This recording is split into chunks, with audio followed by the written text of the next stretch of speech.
আমরা একটা আসলে বিষয় কি, আমরা যখন কারো ভালোবাসায় মুগ্ধ হয়ে যাই, তারে ছাড়া আমরা কিন্তু কিছুই বুঝি না, আমাদের ভালো লাগে না। এটা আসলে আল্লাহর দেওয়া সেই নবী রাসূলের প্রেম ভালোবাসা থেকেই শুরু।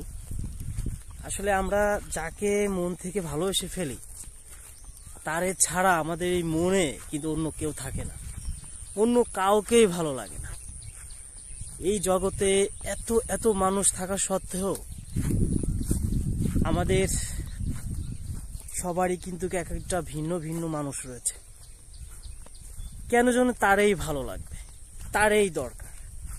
এই যে একটা ভালোবাসা মনের ভিতর, আবার এই ভালোবাসা কিন্তু অতিরিক্ত যে ভালোবাসাগুলো, এটা কিন্তু আবার থাকেও না, ছেড়ে চলে যায়। এগুলা ঘটতেছে হুবহু, অভিজ্ঞতা থেকে বলছি, এগুলা হুবহু চলে যাচ্ছে, হেরে যাচ্ছে।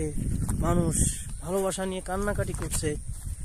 মানে কি বলবো, আসলে মেনে নিতে হবে, মেনে নিতেই হবে।